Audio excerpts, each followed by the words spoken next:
Sebagian ikhwah salafiyin satu manhaj, seakan-akan kalau belum ngaji sama ustadz kibar mereka atau belum ngaji tempat mereka dianggap dan dicap manhajnya nggak jelas. Padahal kita juga bermajlis dengan asatidzah yang jelas kokoh dalam manhaj salaf. Apakah cara seperti ini merupakan hizbiyah? Ini kita perlu perinci di zaman sekarang ini, ya. Karena sekarang ini banyak orang yang menyalahgunakan kata-kata, ya. Kita, ya, dakwah salafiyah memang punya prioritas dalam mengaji, yaitu belajar dari ulama-ulama, masyayikh, para ustadz-ustadz yang kibar, terutama kibar dalam ilmu dan usia, yang menggabungkan antara ilmu dan hikmah.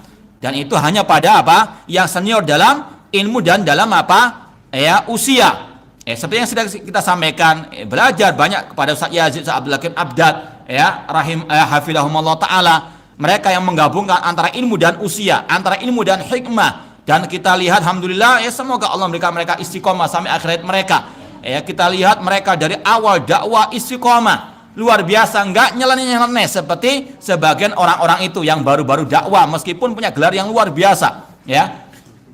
Ini bukan fanatik kepada mereka, ya. Kita katakan mereka tidak masuk dari kesalahan, cuma ini nasihat Rasulullah SAW, al barakatu ma'akabirikum, ya. Dan ini yang juga dipraktekkan oleh para ulama-ulama kita, atau masyayikh dakwah salafiyah. Contoh, ya, banyak masyayikh yang menyeru untuk kita belajar kepada Syekh bin Baz, Syekh Albani, Syekh Utsaimin. Bukan berarti melarang dari yang lainnya selama di atas manhaj yang benar. Ini bukan menyeru kepada fanatik, cuma ada skala prioritas.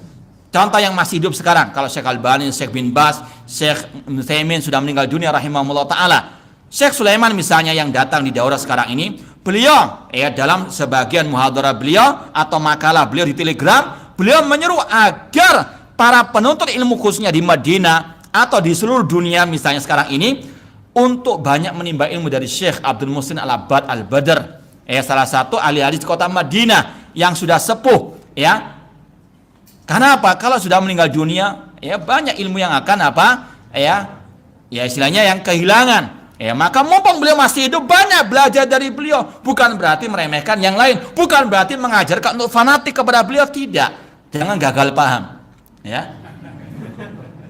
Kita menyeru, apalagi yang di Jakarta, Jabotabek misalnya, banyak menimba dari Ustaz Yazid, Ustaz Abdul Hakim Abdad. Bukan kita menyeru untuk kita mengkultuskan mereka atau fanatik kepada mereka, cuma ada skala prioritas. Apalagi sudah kita sampaikan tadi, di antaranya mereka menggabungkan ilmu dengan hikmah, mereka menggabungkan antara ilmu dan kekokohan manhaj. Dan itu kita saksikan sejak sekitar tahun 90-an sampai detik ini, dakwah mereka alhamdulillah nggak aneh-aneh, nggak nyeleneh-nyeleneh seperti yang ada sekarang ini.